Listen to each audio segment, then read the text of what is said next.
Hey guys, welcome back to my channel. So today I've got a requested video. It's how to polish your old vintage Coach hardware. So you've got your vintage Coach bag. You probably got it from eBay, from a thrift store, from a flea market, from your aunt, from your mom, whatever the case may be. The chances are your brass hardware will be tarnished. So because they're just old bags.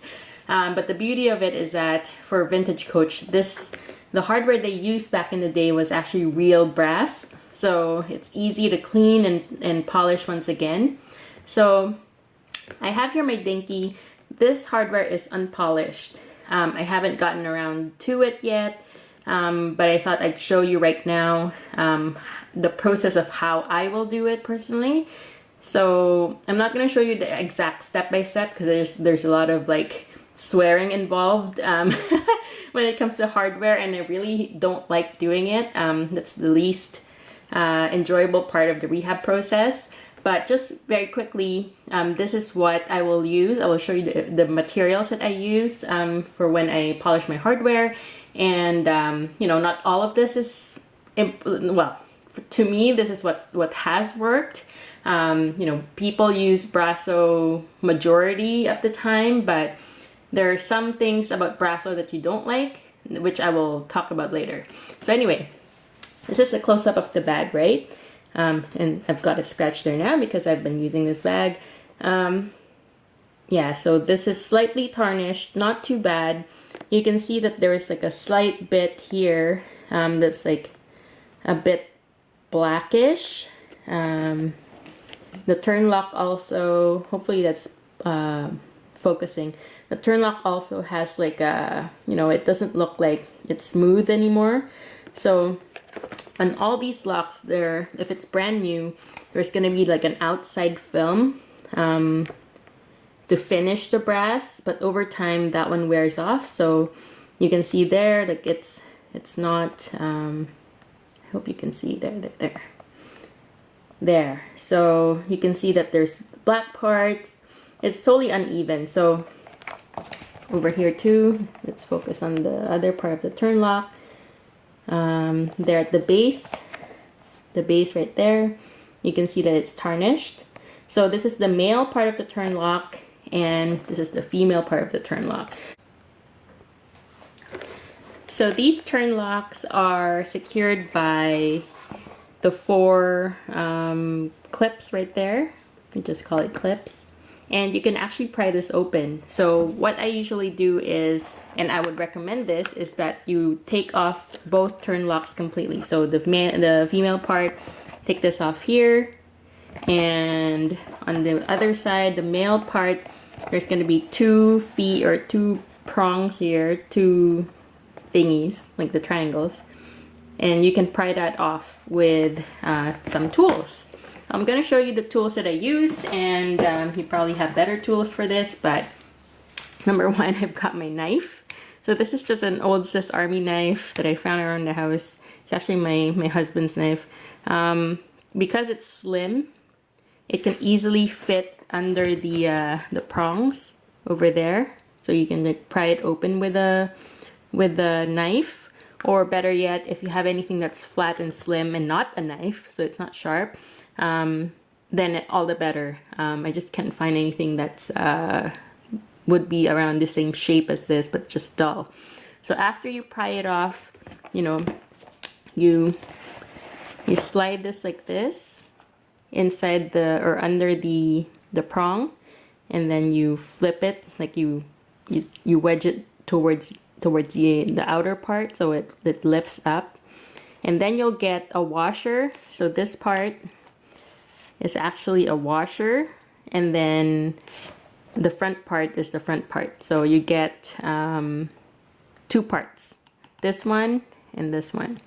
And then on the other side, for the male part, you pry off the prongs here. There's two of them. So you get this part here, the one that's oval shaped, and then the front side here. Now, how you put it back is also the same way. So you put it back the way you found it. You push this in first, and then you put the washer in at the back, and then you press it down, press all the prongs down. So how that's best accomplished, and what some bag friends have told me, is that you get a spoon and you press the prongs back down with the spoon, because the spoon is, you know, if you do it with your fingers are soft, so it's really hard to press down these prongs properly. They wouldn't sit flush unless you have something hard to press it down with. So get a small spoon, just press it down like this after you finish all the polishing. So that's how you take it on and off. Now let's go on to the polishing part.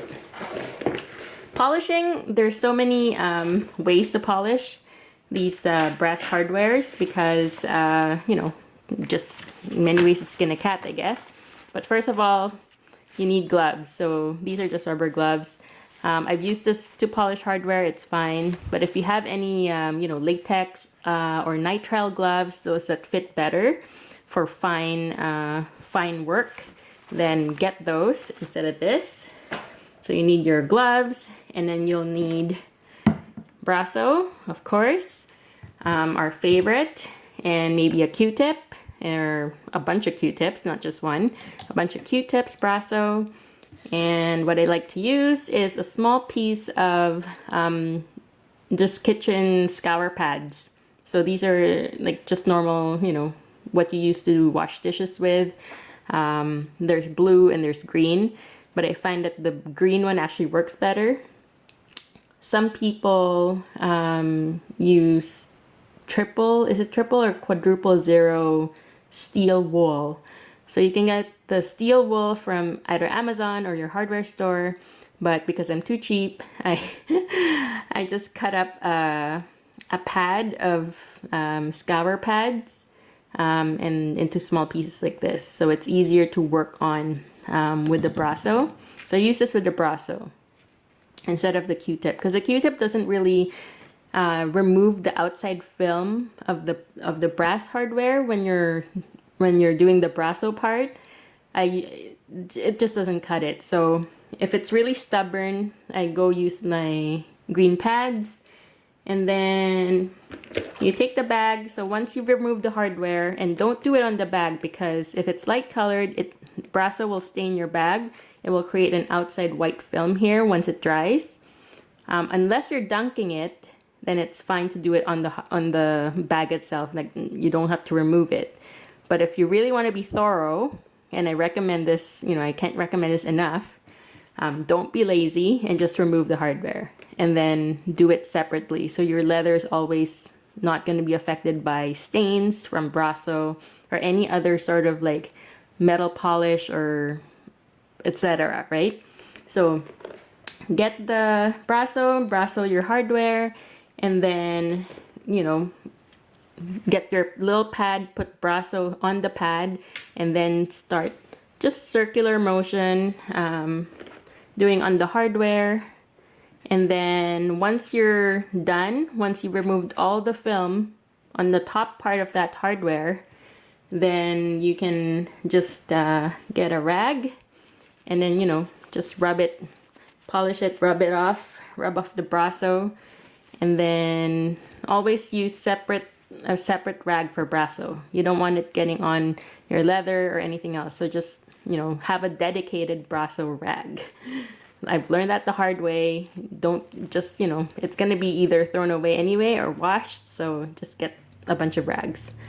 And then after I've done all that and it looks good, then the final step is you get your polishing cloth. So this is called Cape Cod. That's the brand. You can use other polishing cloths out there, but personally I've only used this and it's worked for me. So, you know, it's fairly inexpensive. I believe this one was 12 bucks from Amazon.ca. And there's 2 of them in here. So it just looks like this. Let me just show you. So inside it looks like this. There's 2 cloths in there. Doesn't matter if they look dirty. They last a really, really long time anyway. And they're just like microfiber cloths soaked in whatever solution they use for their polish.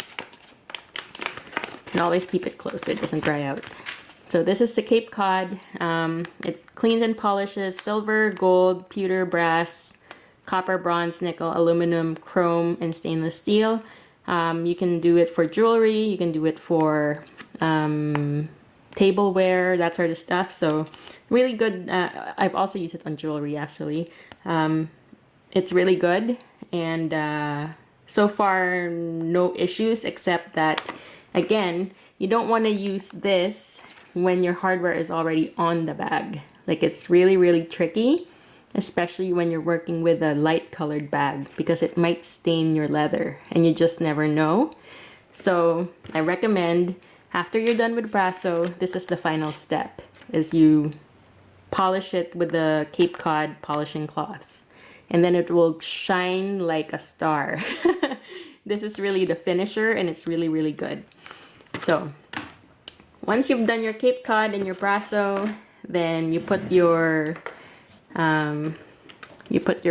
hardware back on the bag again with your spoon. You know, align it, press it down really, really hard, both of these, and then you're done.